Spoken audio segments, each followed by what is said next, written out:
Hi friends, నడుస్తున్నాం ఫారెస్ట్లో నడుస్తున్నాను. బెదర్ వేరే రకంగా వచ్చాడు, నేను ఇటు నడుస్తున్నాను.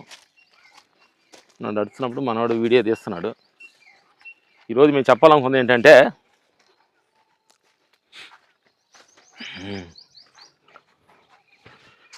ఇవాళ ఉగాది, రేపు రంజాన్, ఆ తర్వాత గుడ్ ఫ్రైడే అనే ఉంది. ఇట్లా హిందూ సోదరులు, క్రిస్టియన్ సోదరులు, ముస్లిం సోదరులు కలిసి ఇవన్నీ చూస్తుంటే ఏంటంటే, రంజాన్లో వాళ్ళు ఒక ఫాస్టింగ్ మార్నింగ్ నుంచి ఈవినింగ్ దాకా ఫాస్టింగ్ ఉంటారు, ముస్లిం సిద్ధాంతం. అలాగే క్రిస్టియన్ సిద్ధాంతం ఏంటంటే గుడ్ ఫ్రైడే అని చెప్పి వాళ్ళు ఒక 40 days ఫాస్టింగ్ ఉంటారు. అలాగే మన హిందూ సాంప్రదాయం ఏంటంటే మనము ఐప్సం మాలేసుకుని ఒక 40 days ఉంటాం, నవరాత్రులు అంటాం, అట్లా ఇలా ఉపవాసం ఫాస్టింగ్ ఉంటారనమాట. ఇవన్నీ చూస్తుంటే సిద్ధాంతాలన్నీ కూడా వేరే వేరే స్టైల్లో ఉండి తప్ప మొత్తం దేహానికి ఆత్మకు సంబంధించినయే ఈ సిద్ధాంతాలన్నీ. ఏది తప్పుపడటానికి ఈ ప్రపంచంలో లేదు, అంతా మంచి కోసమే సృష్టించాడు భగవంతుడి సత్యాన్ని ఈ సందర్భం చెబుతూ, ఇలాంటి అద్భుతమైన సత్యాన్ని మనం తెలుసుకోకుండా టీవీ ముందు డిబేట్ ముందు కూర్చొని నా దేవుడు గొప్ప, నా కులం గొప్ప, నా ప్రాంతం గొప్ప అని చెప్పుకుంటున్నారు.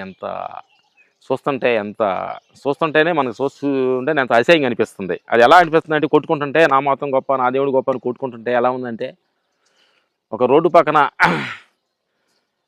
ఇసురాకులు పడ్డప్పుడు కుక్కలు కరుచుకుంటుండ్రు చూడు, ఒకదాన్ని కరుచుకోవాలని కరుచుకున్నట్టుగా అట్లా అనిపిస్తుంది అనమాట. అందుకని నా మిత్రులారా, ఈ సమాజానికి ఎదుగుతున్న పిల్లలకి అందరికీ మనం ఇచ్చే గిఫ్ట్ ఏంటంటే, వాళ్ళు ప్రశాంతంగా వాళ్ళ మతం సిద్ధాంతంగా వాళ్ళు ప్రాంతంగా జీవించటం, హ్యాపీగా ఉండటం అనేదే మనం ఇచ్చే ఒక గిఫ్ట్. మనందరూ వసుదేవ కుటుంబం. అది ఎలాంటిదంటే, ఒక 4-5 పెద్ద ఫ్యామిలీలకు ఉన్నారు. పొద్దున్న లెగుస్తారు, ఒకళ్ళు బేల్దార్ పనికి వెళ్తారు, వాళ్ళ నాన్నగారు వ్యవసాయం చేసుకుంటాడు, ఒక కొడుకు సాఫ్ట్వేర్ చేస్తాడు, వాళ్ళ అమ్మ ఏదో స్కూల్ టీచర్ చేస్తుంది. అట్లా 4 అన్నదమ్ములు 4 పనులు చేస్తారు, 4 కోడలు 4 పనులు చేస్తారు. పొద్దున్న లేచి భోజనం చేసి వెళ్తారు, సాయంకాలం అయితే అందరూ కలుస్తారు, భోజనం చేస్తారు, పడుకుంటారు, అందరూ హ్యాపీగా మాట్లాడుకుంటారు. పొద్దున్న లేచి ఎవరి పని వాళ్ళకి వెళ్తున్నారు.